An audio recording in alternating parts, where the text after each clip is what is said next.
Hey, what's up guys? My name's Jared. Welcome to my channel. Today we're going to talk about a lot of stuff. I've got my Jeep in here. We're going to go over the Land Cruiser, the Nissan, the Honda, the Volkswagen, pretty much everything. Okay, so real quick, I haven't really talked about this Jeep much in the past, but this is my my TJ Wrangler. It's a 98. This thing's in incredible condition. I basically use this whenever I have to go, you know, if I have to drive in traffic or if I have to go far, I drive this because it has an automatic and air conditioning, so it's kind of my commuter car. For all the close trips I take, I drive one of the other cars. I have the 912 here now. I'm driving that a lot, or I drive the Honda. Basically, I drive all the cars that I've built myself for local drives. But this is great for when I have to go farther, or if I know I'm going to be stuck in traffic for hours. But anyway, it's a 98 TJ. It's in unbelievable original condition. It has a lot of miles on it. It has 220 some thousand miles. Original engine, still runs and drives perfect. The previous owner just took incredible care of it. He kept a log of everything he did to it, every oil change.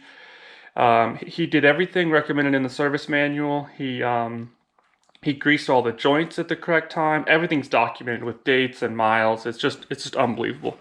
But anyways, I've got it in here. I've been using it as a work truck. I'd been throwing stuff back here, and I had grease stains on the carpet, and there's still some scuffs on the seats from having tires back here.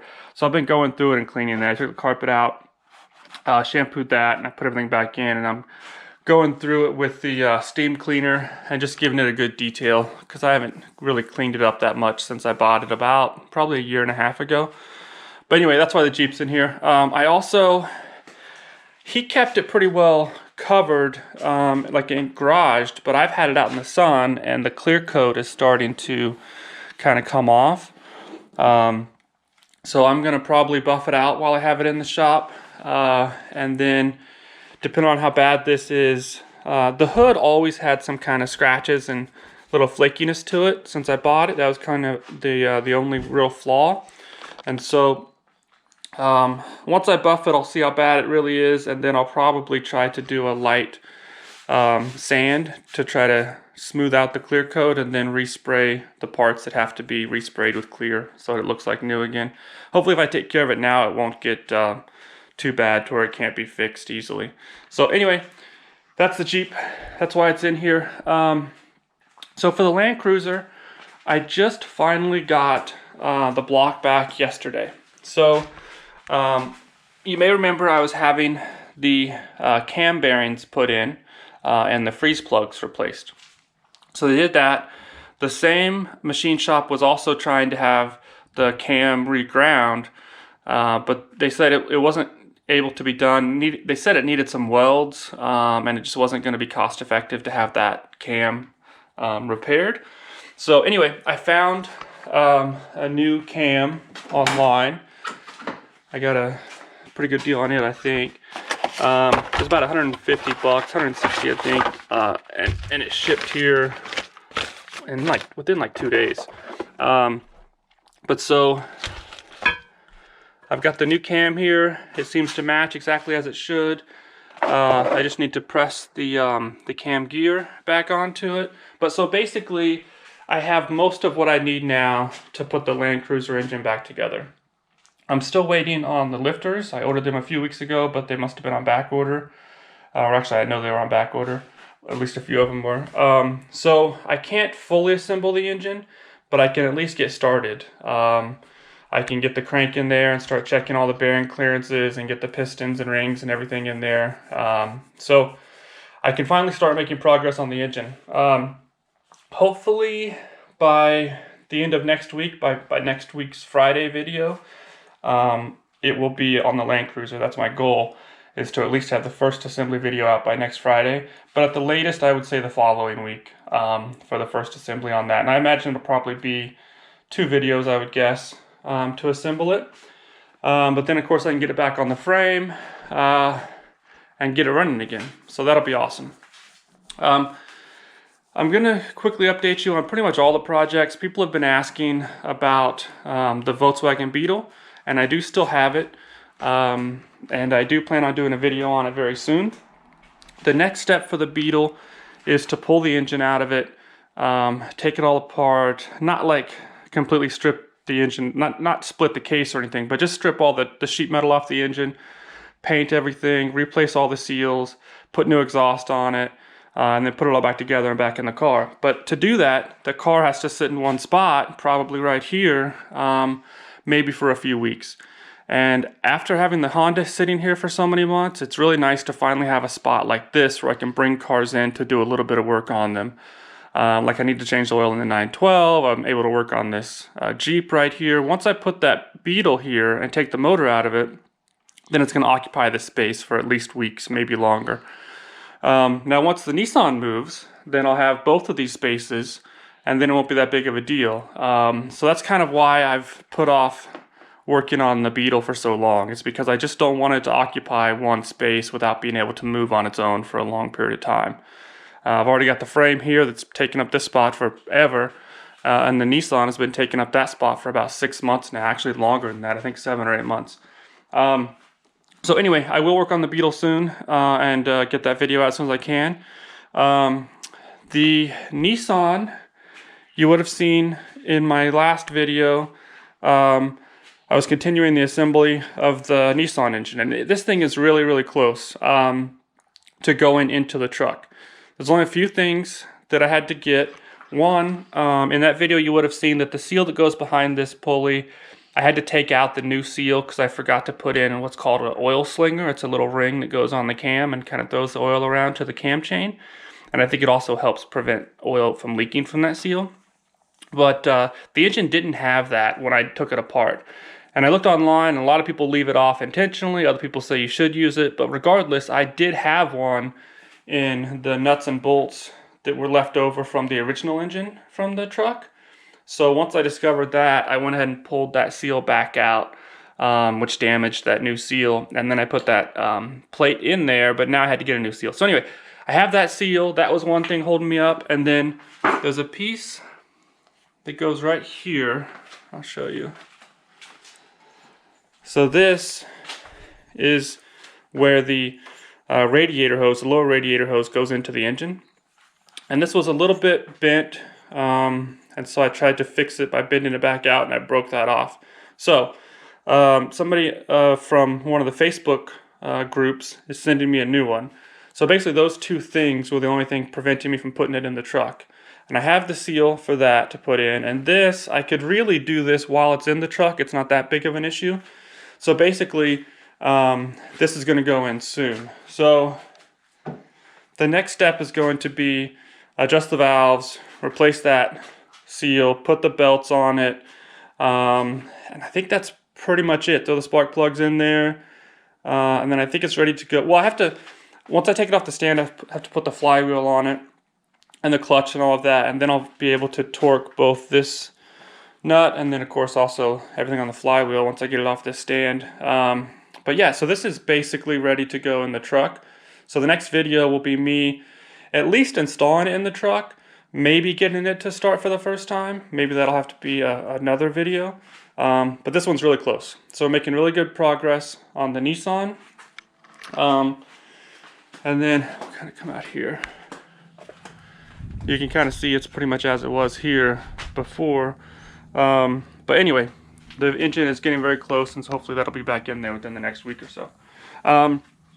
The other kind of latest news is the motorcycle. You guys may have seen the video on the Yamaha. I bought a 72 Yamaha DT250. So it's the same year as the Land Cruiser, which I think is kind of cool. And I love the color of it and the look of it. It'd be cool to get the Land Cruiser and the bike out into the dirt sometime together. I'm trying to figure out a way to possibly, with a hitch mount or something, throw it on the back of the Land Cruiser. That'd be pretty sweet. But anyway, so I came across this bike on eBay. It was really cheap. I loved the look of it. I thought it'd be a fun, kind of quick project. So if you saw that video, you would have seen me strip it down to the frame. And so what I've been doing since then is getting everything prepped and ready to be sandblasted. So these are all the parts that are going to be dropped off at the sandblaster. I've got to figure out a way to cover and protect this before I take it in. But basically that's going to be sandblasted, repainted, Of course, I'll have like all new tires and seals and everything on the bike. I don't plan on painting the orange paint. I'm gonna keep it original, even though it's a little bit beat up. I think it's cool to have it original for one, and also it's I kind of like the older look of things. So I'll clean it up, kind of buff it out and stuff, but I don't plan on painting that. But I have been working on the hardware for it. So these are all the nuts and bolts and everything that I took off of it. And this stuff was all in pretty bad shape, but what I did, I bought this tumbler. I'll kind of show you. I've got some parts that are in there now. But so I bought this tumbler from Harbor Freight. It's like 60 bucks. And then you buy this stuff for like 20 bucks or something. But so I've been running the parts through here. These have not gone through yet, but I've been running them through here to clean them up. And then I've got them soaking now in Evapo Rust. And then what I'm going to do, I was going to take all these to a plating place and have it all professionally done. But one, the place is pretty far away, and two, it seemed like it was going to be difficult because some of this stuff is chrome and it seemed like it was going to be a bit of a hassle. And so what I'm going to try to do is plate it myself. So I've been looking a lot online at kind of DIY plating kits. And so the plan is to get all the stuff I need and then try to zinc plate everything on my own. You can see most of the stuff is just zinc plating. Some of it is chrome, and so I may have to take some of these things into a place to actually have them re-chromed, and then some I can replace. Like this, I'm going to clean up as best I can, but there's a good chance I'm going to find out that I can buy one of these pretty cheap, and it'll be a lot easier and cheaper than having this thing re-chromed. But so I'm going through the hardware now, and then depending on how this works out, maybe I'll start zinc plating the hardware on some of the bigger projects, like the car projects. I just thought this one is such a small and simple project that I could kind of go to a different level with it, as far as like all the hardware being completely redone. So anyway, we'll see how that works out. So that's pretty much it for the bike. The Honda is still doing great. I'm still driving it.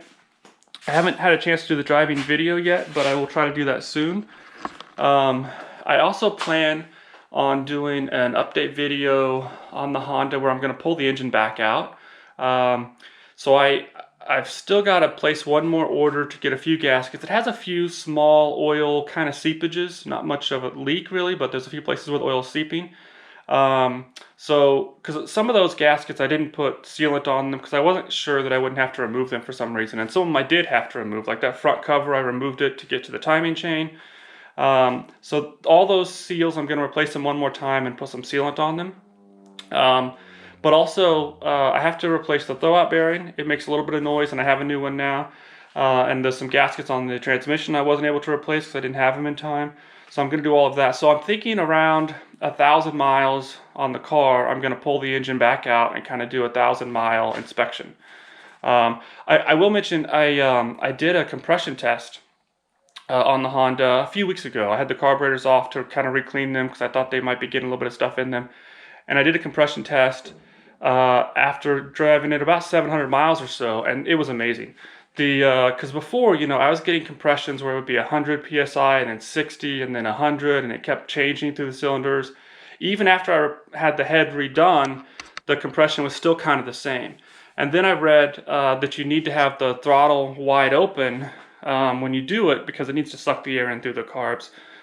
So that may have been the problem from the beginning. Regardless, now that the engine's broken in, I got 130 psi on all four cylinders. Exactly 100. I mean, it was extremely consistent in the pressure, and 130 is really good, I think, for that size engine, from what I can tell.